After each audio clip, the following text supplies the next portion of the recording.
Hi, everyone. Welcome to the Hart of New York show. I have a very special guest here today. I've known this man for a while, and he is one of the most needed people right now on Staten Island. That's Assemblyman Mike Reilly. Let me tell you a little bit about this guy.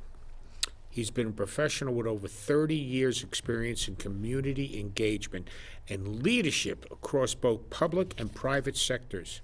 He's been named among Staten Island's most influential people by the City and State New York Magazine, and to be highlighted as Staten Island Week's virtual mayor by New York One News.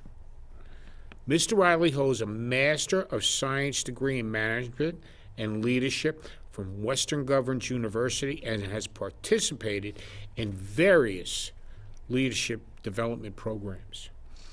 He was elected to the New York State Assembly on November 6, 2018. His district includes the South Shore of Staten Island as well as parts of Mid-Island. Assemblyman Reilly serves as a ranking minority member of the Assembly Committee on Cities, and he's also a member of the Committee on Codes, Education, Government Employees, Higher Education, and Housing. Assembly member Reilly's priorities, and this is what we're going to go over soon, are improving our education and transportation system, ensuring adequate funding for all our schools and community programs, combating the state's devastating opioid crisis, supporting law enforcement officers, and bolstering public safety, which we're all very concerned about today. Mike Reilly has dedicated most of his life to public service, first enlisting in the United States Army Reserve before transitioning to the New York City Police Department, where he served for 12 years and retired as lieutenant from Brooklyn's 90th Precinct.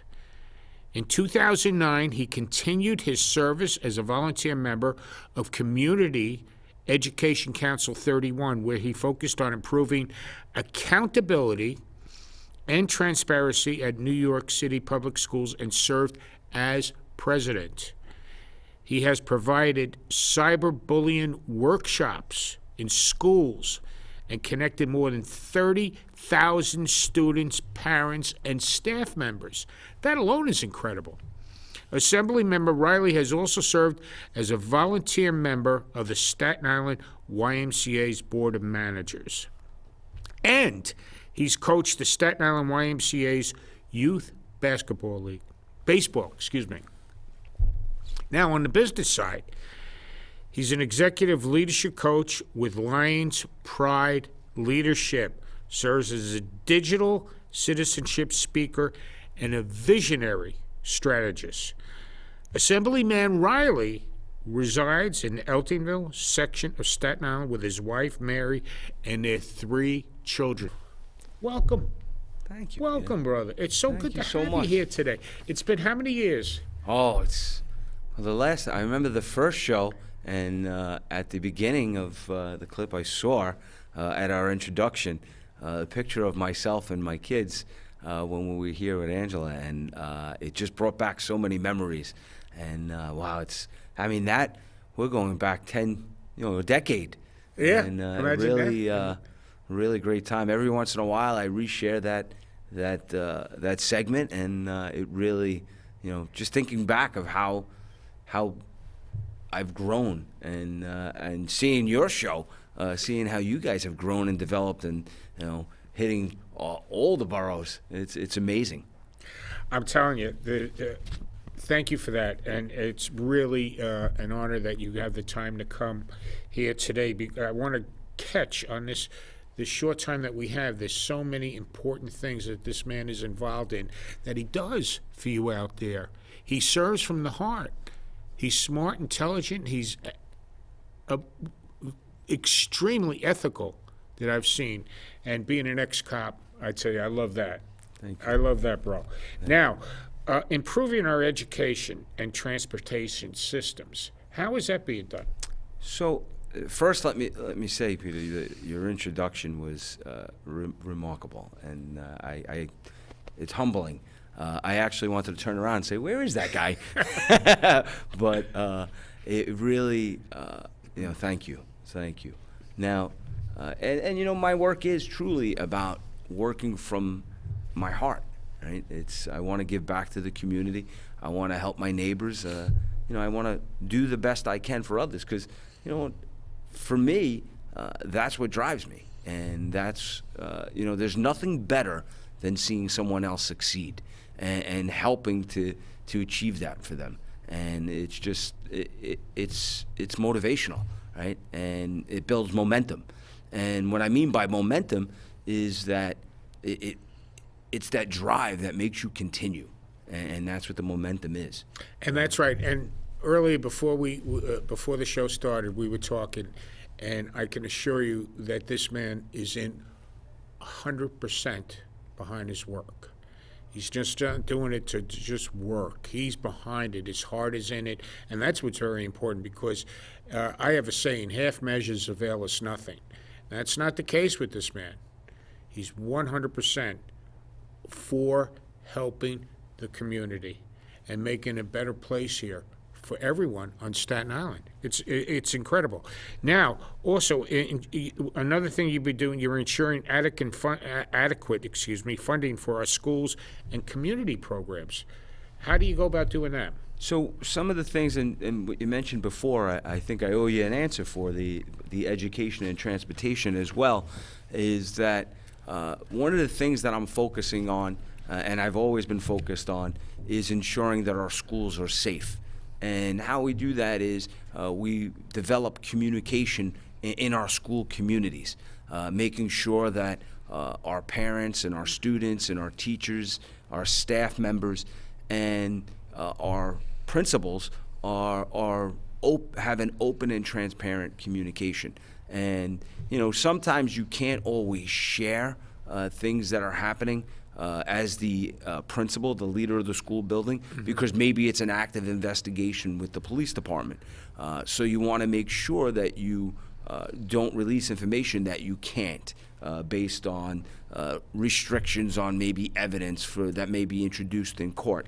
But as soon as the opportunity arises that there could be an open and transparent conversation with the community, that's the thing that I promote the most. When it comes to the actual learning in schools, I want to make sure that our schools get the funding that they need, so that they can provide the programs, especially those programs that are enrichment, like art, like music, physical education, making sure that kids get out and play, because if they feel good about themselves, they're going to feel good about their learning, and they're going to, if we empower them with that extracurricular activity, they're going to be more focused in their math, their science, and their reading.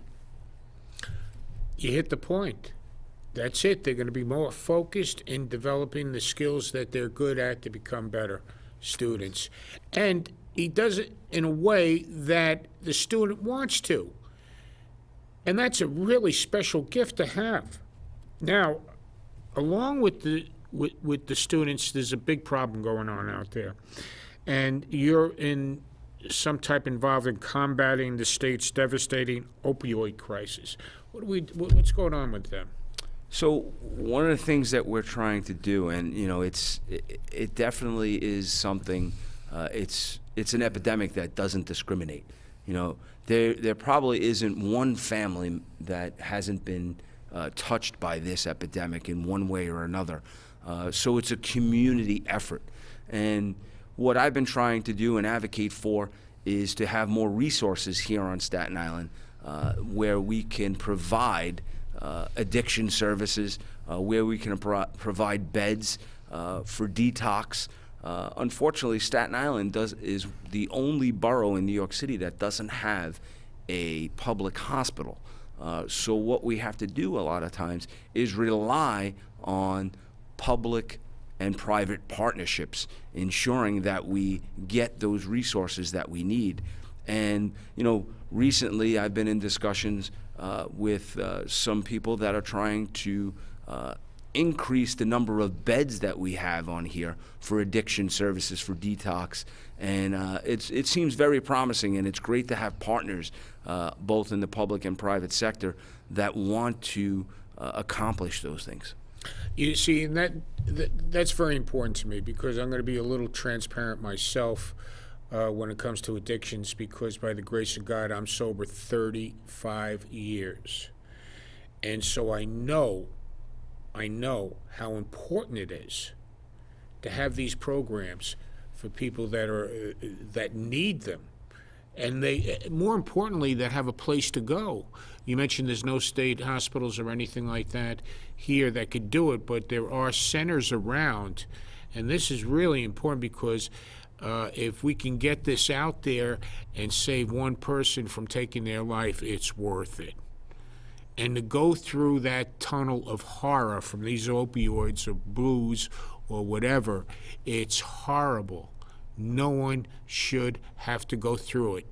The only thing is, in a situation like this, Mike, we both know it's not a program of need. It's something that the person wants. They want to become better. They want to do this.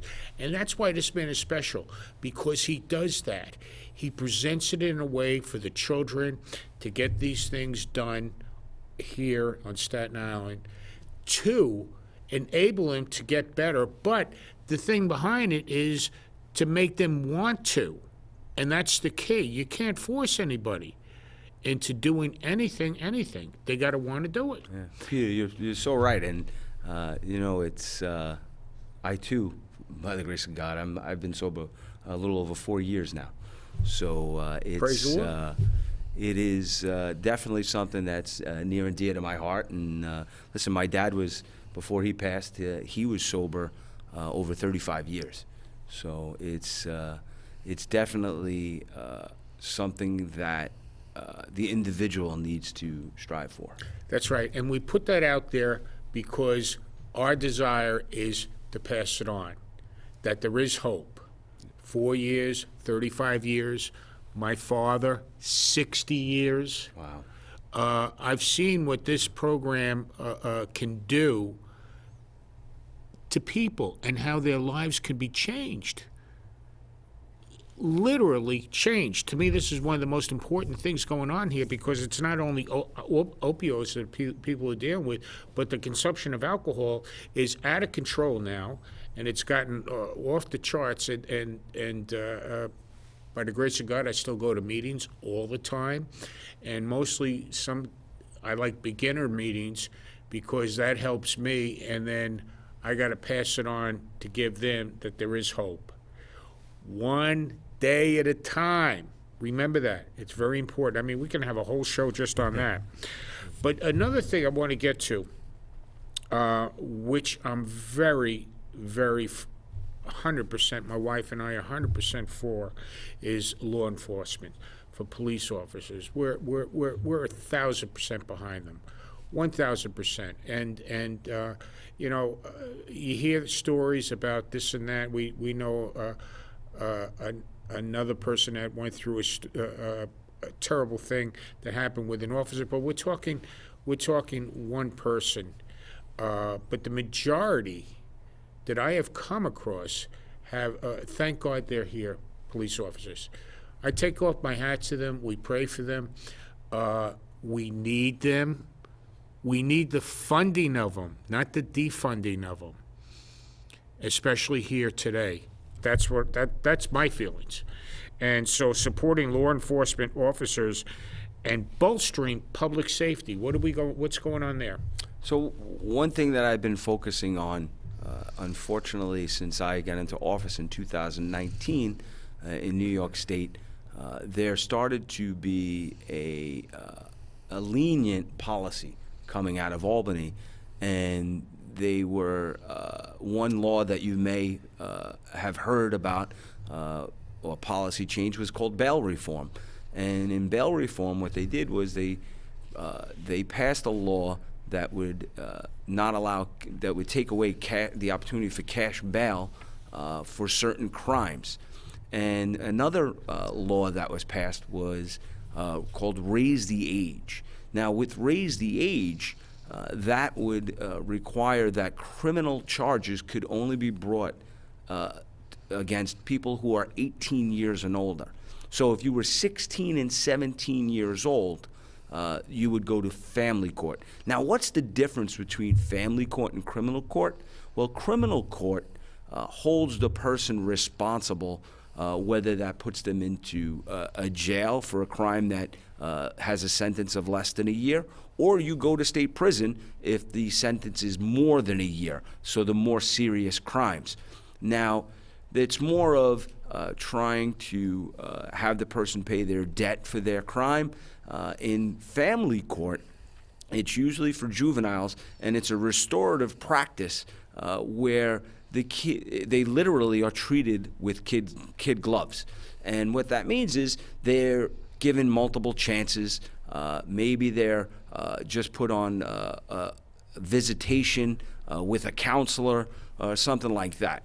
So the reason why that has been a focus for me is because the proliferation of firearms, illegal firearms in New York City, and the youth committing those shootings has really, I think, been driven by the perception that there's no accountability for 16 and 17-year-olds.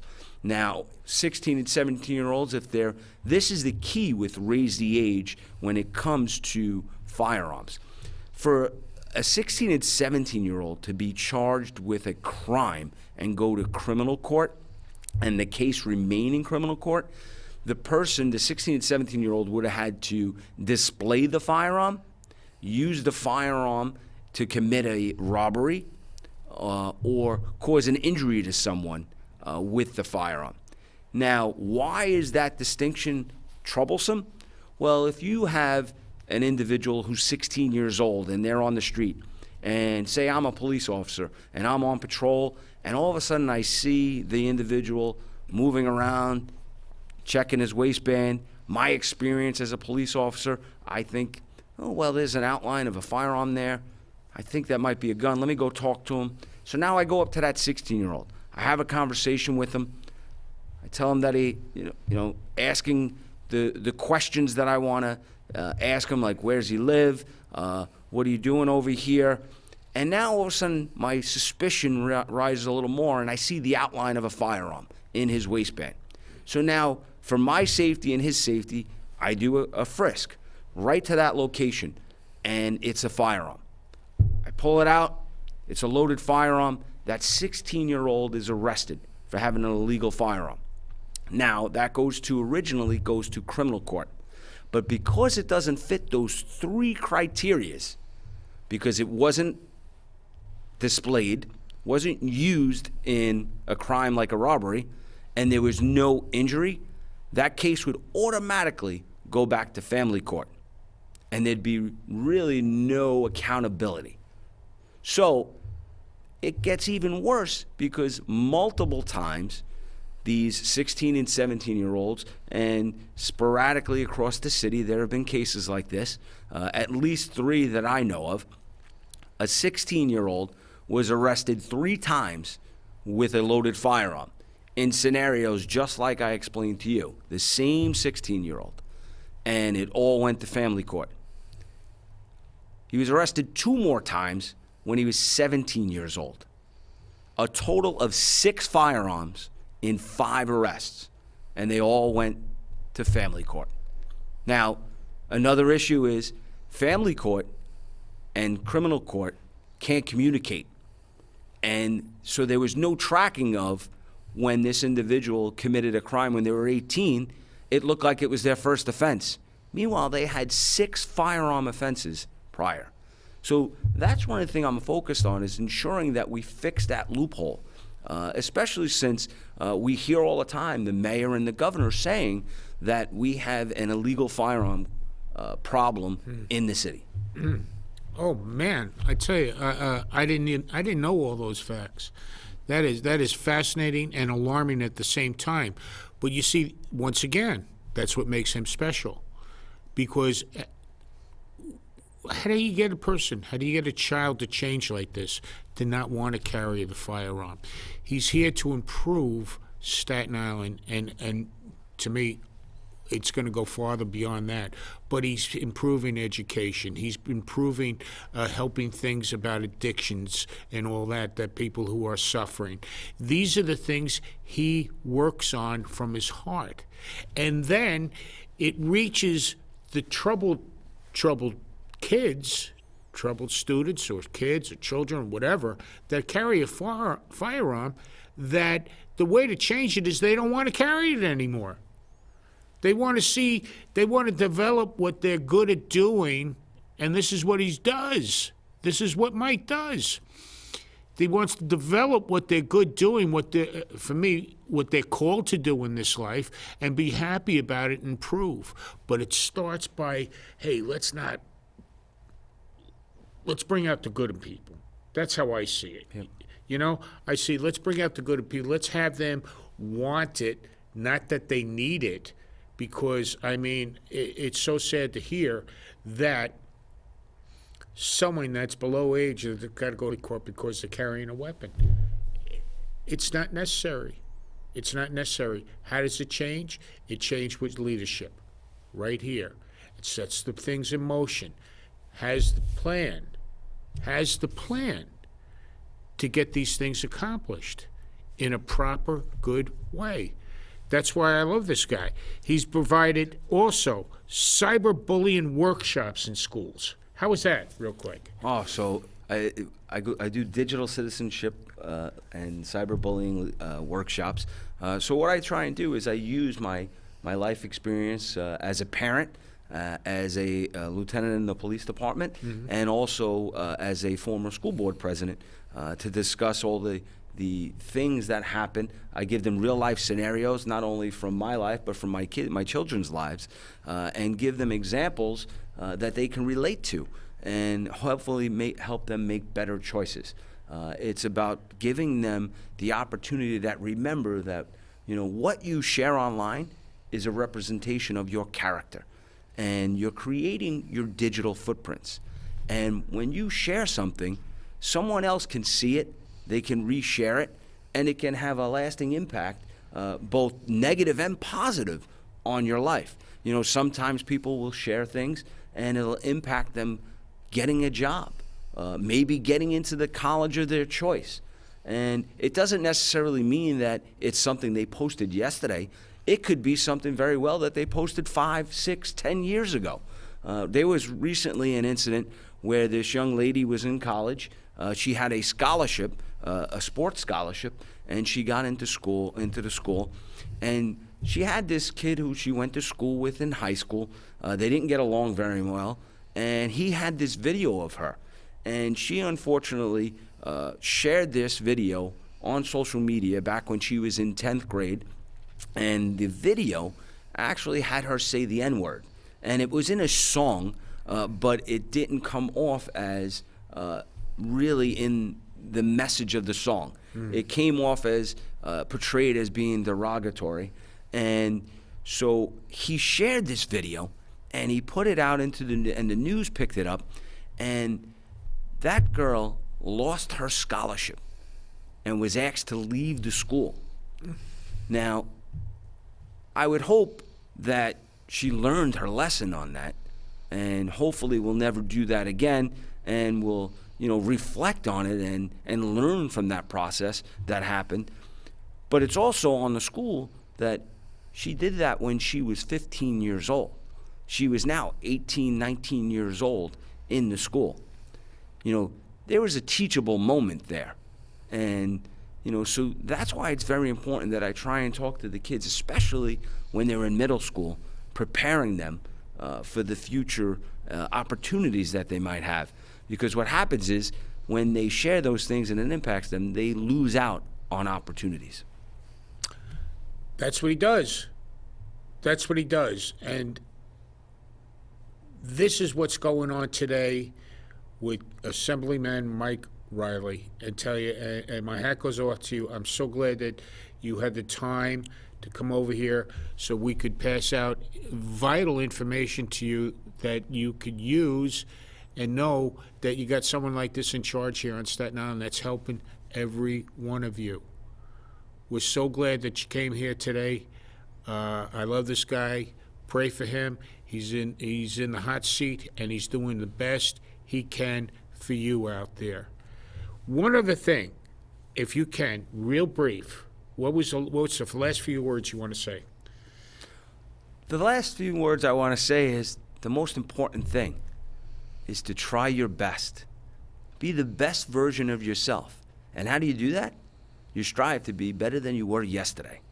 There you That's what I'm go. trying to do. There you go. That's it. Thank you. God bless. Thank you for watching. We'll see you next time.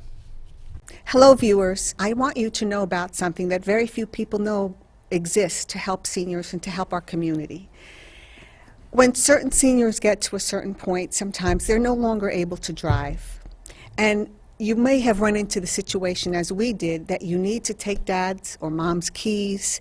They're fighting with you about it, and you're in a very awkward position. You don't want to take this freedom away from your parent, but you know that they're going to get somebody killed or kill themselves, or worse, God forbid, a child. So I want you to know that there's a certain form that you can get. The Department of Motor Vehicles will tell you the name of the form. You can then fax this form to your loved one's physician and ask them to sign it, because they will then send it to the state. The state will send a letter telling your loved one that the license has been revoked, and they'll never know it was you. It's a sad situation, but you could save a life. God forbid. You see they're getting into fender benders.